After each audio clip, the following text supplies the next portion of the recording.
நாம் இன்றைக்கி என்ன பார்க்க போகிறோன்னா காராக்கரணை வறுவல். தேவையான பொருட்கள் என்னென்னு பார்ப்போமா?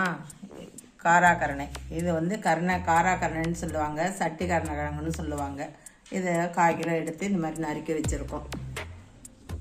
தேவையான பொருட்களை செய்யறதுக்கு, வறுவல் செய்யறதுக்கு தேவையான பொருட்கள்: கடல மாவு 100 கிராம், அரிசி மாவு 75 கிராம், 1 டேபிள் ஸ்பூன் காரப்பொடி, தேவையான அளவு உப்பு, 1 ஸ்பூன் மஞ்சத்தூள், சிறு துண்டு புளி, ஒரு நெல்லிக்காய் அளவு, சின்ன அரி நெல்லிக்காய் அளவு, பொரிச்சு எடுக்க சமையல் எண்ணெய். வாங்க நம்ம எப்படி செய்யுதுன்னு பார்க்கலாம். நம்ம காராக்கரணை நறுக்கி வச்சுருந்தோம் இல்லையா, அதை வந்து லேசாக வேக வச்சு எடுத்துக்கணும். அடுப்பில் தண்ணி வச்சு காராக்கரணை போடுறோம். அதில் கொஞ்சமாக உப்பு சேர்க்கணும்.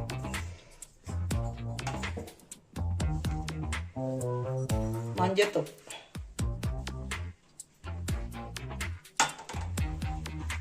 புளி எடுத்து வச்சுருந்தோம்னா இதை அப்படியே போட்டு வரும். இது லேசாக ஒரு வேகம் ஆவி காய்ச்சி கொட்டி நம்ம வறுவல் செய்வோம். நம்ம காராக்கரணை போட்டு லேசாக ஒரு ஆவி காமிக்கிறோம். இப்போ எடுத்துடுறோம். வறுவலுக்கு கடலை மாவு சேர்க்குறோம், அரிசி மாவு, காரப்பொடி, தேவையான அளவு உப்பு,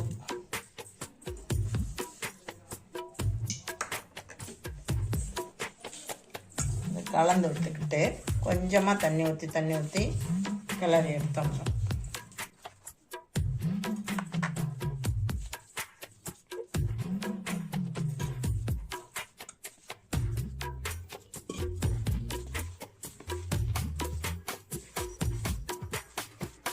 நம்ம வேக வச்சுருந்தோம் இல்லையா காராக்கரணை, அதை சேர்க்கணும்.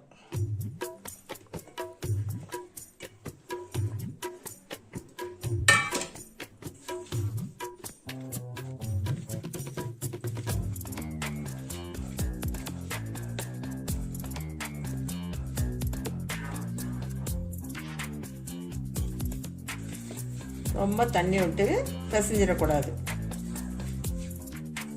அப்புறம் பஜ்ஜி மாவு மாதிரி போயிடும்.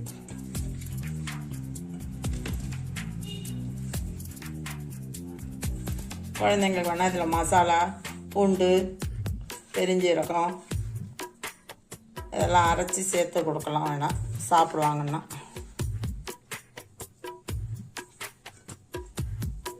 நம்ம காராக்கரணை வறுவல் செய்யறதுக்கு அடுப்பில் வானல் வச்சு எண்ணெய் காஞ்சிட்டு இருக்கு. நம்ம போட்டு எடுக்க வேண்டியதான்.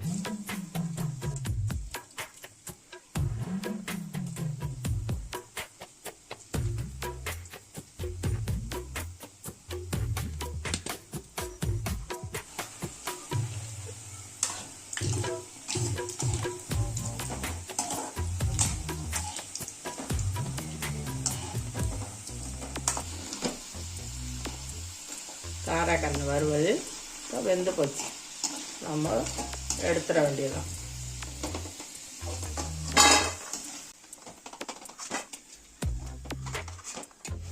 நம்ம காராக்கரணை வறுவல் எவ்வளோ அருமையாக வந்திருக்கு பாருங்கள். இது எல்லாருமே செஞ்சு சாப்பிடுங்க. இது ஈஸியாக செஞ்சிடலாம். பிள்ளைங்க வந்து காராக்கரணை சேர்த்துக்காதுங்க. பொதுவாக உருளைக்கிழங்கு சேர்த்துக்கிற மாதிரி காராக்கரணை சாப்பிடாதுங்க. இந்த மாதிரி செஞ்சு கொடுத்தா விரும்பி சாப்பிடுங்க குழந்தைங்க. எல்லாம் செஞ்சு சாப்பிட்டு பார்த்துட்டு சொல்லுங்கள்.